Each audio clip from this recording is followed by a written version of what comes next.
Welcome to Filling You In, a dental podcast with A Squared, where dentist entrepreneurs and spouses, Dr. Anushka Gaglani and Dr. Abhishek Nagaraj, welcome industry experts and innovators to explore trends in business practices, patient care, career development, and what it takes to be successful in dentistry. Welcome to another episode of Filling You In. I'm Dr. Anushka Gaglani. And I'm Dr. Abhishek Nagaraj. And today we're going to be talking a little bit about culture. So when we first started Areo, I'll be honest, we thought culture was something kind of floofy, something nice to talk about, something that belonged in a slide deck or on a wall, but not something necessarily that actually ran the business. And over time, and honestly, through a lot of pressure, we learned that culture isn't soft at all. It's infrastructure, it's operational, and it's the system underneath every decision, every handoff, every patient interaction, and every leadership moment. If that system is weak, everything built on top of it becomes fragile. And once you start seeing culture that way, you stop treating it like a feeling and you start treating it like a process. You build it deliberately, you test it under stress, and you maintain it the same way you would a financial system or a compliance system. Because if culture breaks, those systems usually follow right behind it. Yeah, I agree. And I think for me, the moment that it really clicked was when we started adding complexity. I don't know how you feel about that, Abhishek. It was, more locations. I think when it became kind of 3 practices and one of us couldn't be in every practice at a time, we ended up having more managers, more providers, more patients, and we couldn't be in every room. We couldn't answer every question anymore. Everyone wasn't able to just directly reach out to us. And I realized that whatever decisions people were making in those moments, that was the real culture. It wasn't what we said in meetings. It wasn't kind of what we told them one-on-one when they came to us with an issue. It was what actually happened when nobody was watching. Yeah, and you're so right about this. That was such a fundamental dynamic shift for us as founders. You move from being the decision maker to being swift to being the decision designer, right? Your job becomes building a system as opposed to, where good decisions are the default, not the exception. And the culture is the invisible framework that shapes those defaults. So it was a fundamental shift. I remember that. Absolutely. Yeah. And in our last episode, I know we talked about our core values at a high level. And what I've learned is that those values, it sounds nice, right? I remember talking to people who said core values are just this kind of fluff that you put on the wall. But we realize that's not true. Those core values don't actually mean a whole lot, though. That part is true until they're tested. And they're tested when a patient's angry or when a provider's behind or when a manager doesn't hit their metric or when someone makes a mistake that's uncomfortable to admit. That's where we realize the culture really lives. Couldn't agree more. And if and that's why we don't treat values as aspirational, right, Anushka? We treat them as operational. They show up in how we run performance reviews, to how we investigate issues, how we decide what's acceptable behavior and what isn't. If a value disappears the moment things get hard, it was never really meant to be a value in the first place. Yeah, I completely agree with that. And I think one of the things for us is we really realize that culture, we kind of have to hold everybody accountable from, the doctor in the practice to the practice leader to the dental assistant. They kind of all have to follow those values in order to ensure that the culture really is what we intend it to be. Another thing is I think most people think culture shows up in big speeches or big moments, but one thing that we've realized over time in reality, it shows up in the smallest interactions. It's how the patient care ambassador at the front desk talks to a nervous patient, or how a manager handles someone who's clearly overwhelmed, or how a provider responds when, they're in the middle of treatment, it doesn't go exactly as they expect it to go. Yeah, spot on. And I think those small moments really add up, right? If people feel supported in the small things, they're more likely to be honest about the big things. That's where you start potentially seeing fewer surprises, fewer escalations, fewer crises, because problems kind of get surfaced early instead of hidden, and people don't feel intimidated to come to us with those bigger issues that otherwise just get pushed under the rug. And you bring up a great point when you say that. One of the things we've become really intentional about, especially in the last couple of years, is psychological safety. And, I know that's kind of the trendy thing to say now, but we we've become very concerned about it in a very practical way. I think for us, it's important that somebody can say, I messed this up or I made a mistake without feeling like their job is at risk. We want someone to be able to say, this system isn't working without being labeled as difficult. Do they feel like they can make errors, like they can speak up, obviously in a respectful manner, without feeling like everything is going to fall apart or we're going to get upset with them? Absolutely. And can they own up to when they're, when things didn't go their way, and can they own up and can they bring it to the surface, right? Because especially in healthcare, silence can be dangerous. We know that. If people are afraid to speak up, issues don't just go away. They just get bigger, they get more expensive, more painful for all of us. So we try to design systems where raising a problem or a constraint is seen as doing your job well, not creating a problem, so to speak.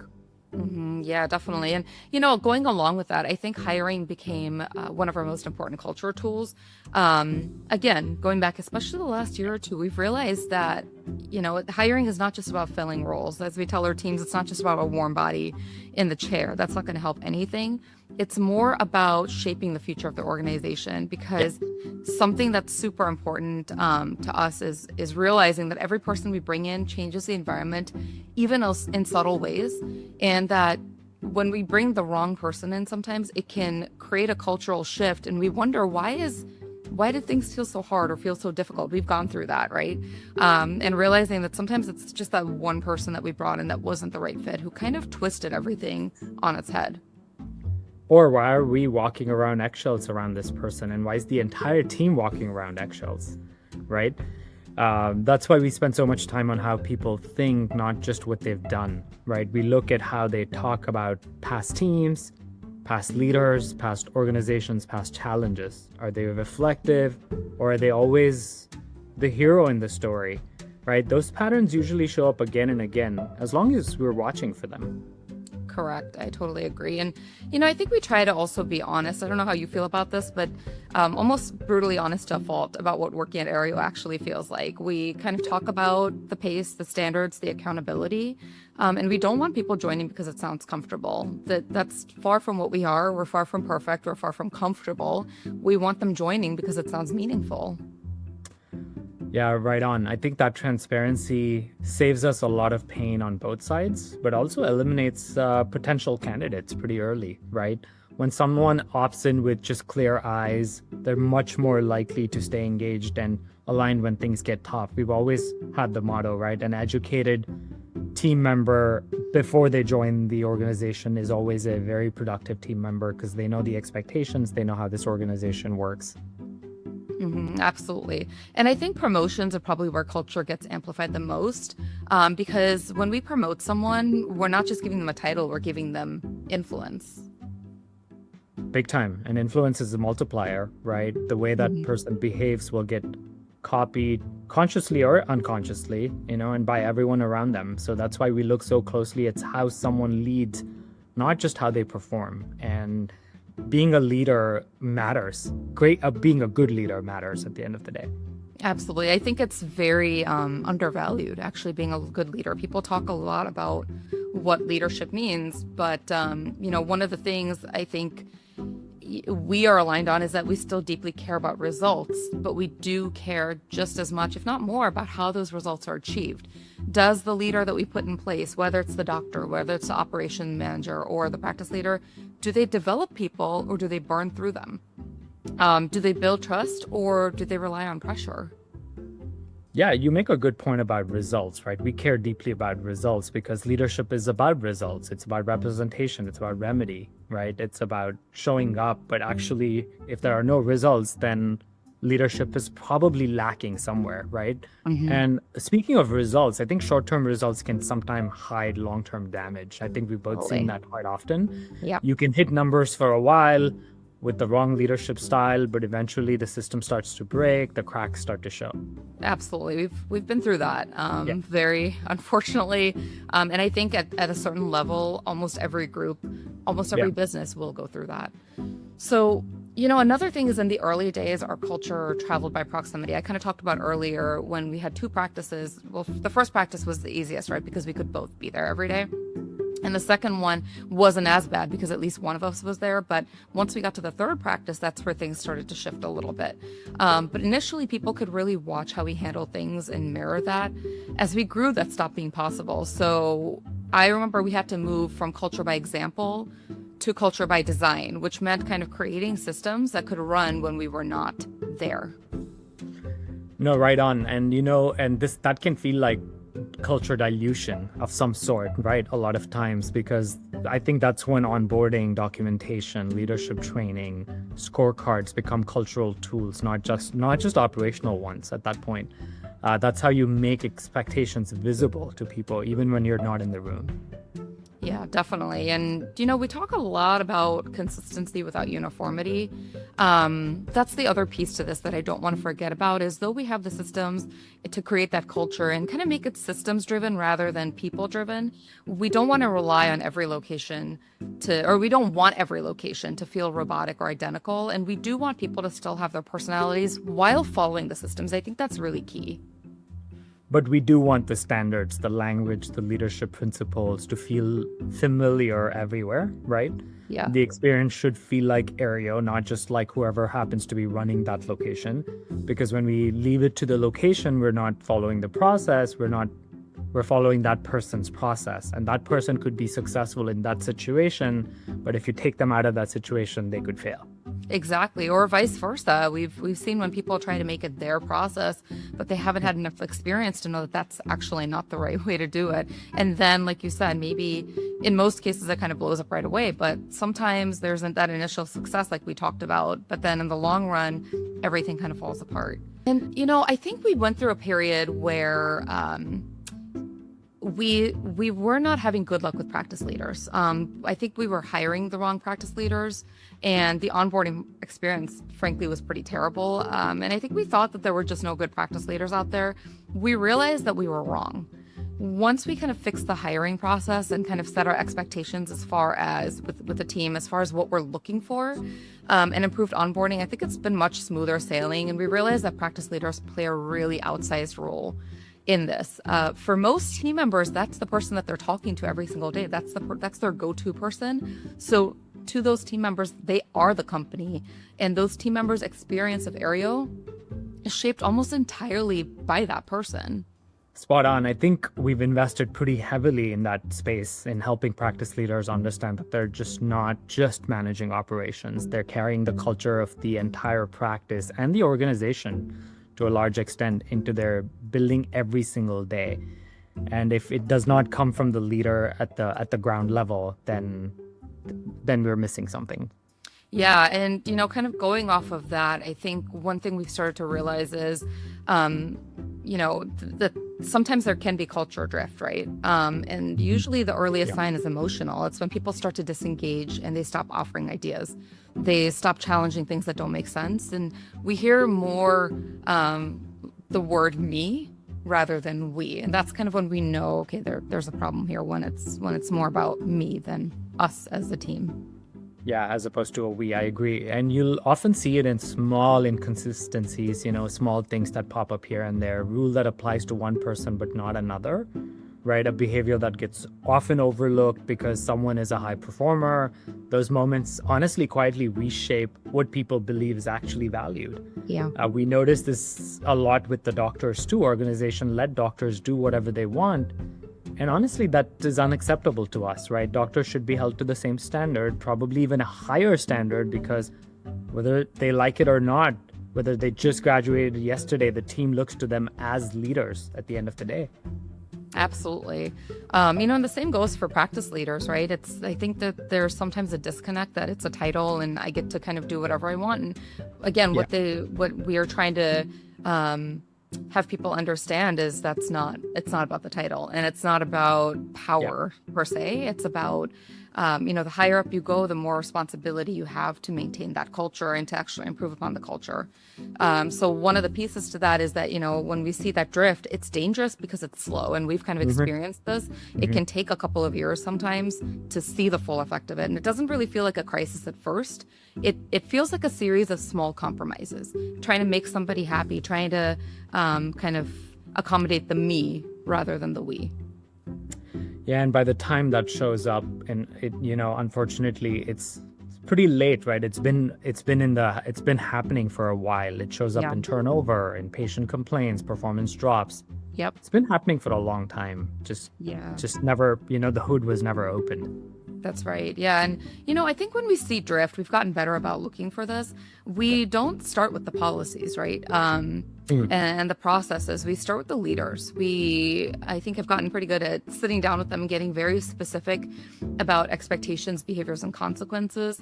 We kind of outline what's okay, what's not okay, and what needs to change. I think before we probably used to kind of soften the message a bit, and now it's more direct, still respectful, but more direct in terms of, hey, this is what we're noticing and this is what needs to change if we want to have a successful relationship moving forward. Yeah, expectations need to be crystal clear, right? Because culture honestly doesn't move through emails. It moves through what leaders do next. If there's no follow through, the message is that nothing really changed, and that becomes the new standard in the company. Definitely. And, sometimes course correcting, and this is the hard part, right? One of my favorite phrases or quotes that I mention all the time is, you can make some of the people happy all of the time. You can make all of the people happy some of the time, but you can't make all of the people happy all of the time. And that's a very difficult thing to understand. I think that was probably one of the most challenging things I've had to understand as a leader, is I'm never going to be able to make everybody happy all the time. It's just not going to happen. So again, sometimes course correcting means making hard calls, and that's never comfortable. But protecting the culture usually does cost something, at least in the short term. And that almost always saves you something much bigger in the long term. Yeah, definitely. And, speaking of that, some of the practical tools, I don't know if you agree, but some of the practical tools that we've relied on to be able to improve our culture and continue to work on it, because it is a living, breathing entity by itself. It's the L10s, or weekly meetings, and then quarterly trainings where our leaders talk about people challenges, not just numbers. We do kind of structured onboarding now. We've gotten much better about that. That focuses on how we think, not just what systems we use. In fact, one of my proudest moments is when our operations manager texted me with an issue and said, "This is what I told the practice leader." And I was like, that is exactly what I would have said. Right? That's how we know that this kind of engine is Exactly. moving by itself. And also scorecards attract things like team member retention, which helps us figure out if there's turnover, whether we hired the wrong person or we failed at training them and setting expectations. Yeah, spot on. I think we intentionally create space to recognize those behaviors, not just results, right? When someone handles a patient situation with integrity, helps another team, escalates an issue early, we call it out publicly. I think public praise is key, and that reinforces what actually matters. Yeah, I realized over time the best, and people say this all the time, good leaders say this all the time, that you praise publicly and criticize privately. And I use the word criticize very leniently because that's not actually what we're trying to do. We're trying to find opportunities where people can Right. improve. But yeah, absolutely. I think giving people praise publicly has been super helpful. And also in healthcare culture, we've realized isn't just internal. The patients feel it right away in how they're greeted, how delays are explained, how mistakes are handled. In keeping our teams really kind of protecting the culture at our team level, we end up having happier team members, and that kind of passes on to the patients. So I think it's good all around. Yeah, and that's why we see culture as part of patient safety and trust, not separate from it, right? It shapes the entire patient experience, whether we intend to or not. That's absolutely right. Yeah, I think it's easy to say you should treat patients like this, you should do this, but that's not reality, right? Again, we have to make sure that our teams feel psychologically safe and that they're happy in their roles, and that naturally passes on. When I think about the long-term future of Areo, I don't just think about growth or scale. I think about what it feels like to work here. How would it feel if I applied to Areo and if I were a team member working here? And also, more importantly, what does it feel like to be a patient here years from now? Yeah, because at a certain point, your culture becomes your reputation. It's the standards you tolerate that becomes your reputation. People may forget your marketing, but they will remember how they were treated. They will remember that they were challenged to be better, that their standards were super high, even though in the moment may feel like, oh my God, these are very high standards. I'm not used to them, or the entire industry does it this way. I think people will appreciate it, and that's the future we envision, right? Yeah, absolutely. Yeah, I think, just to wrap up, if there's one takeaway from this episode, it's this. It's that culture isn't something you talk about once or put on the wall on a poster and move on. It's something you build, maintain, and protect every single day, just like any other critical system in the business. And when you stop treating culture like floof and just start treating it like actual infrastructure, it becomes one of the strongest, most durable assets your organization can have. Absolutely. I'm Dr. Anushka Gaglani. I'm Dr. Abhishek Nagaraj. Thank you for checking us out today. We appreciate it. See you on the next one. Thanks for watching this episode of Filling You In, where we uncover the insights, trends, and stories shaping the dental industry. If you like this podcast, please share it on your social channels and visit Areo Dental Group on LinkedIn or on Instagram at Areo Dental Group. You can also subscribe to the series and check out all of our episodes on this YouTube channel or at areodental.com/podcast. Until next time, stay curious, stay inspired, and let's keep elevating the dental field together.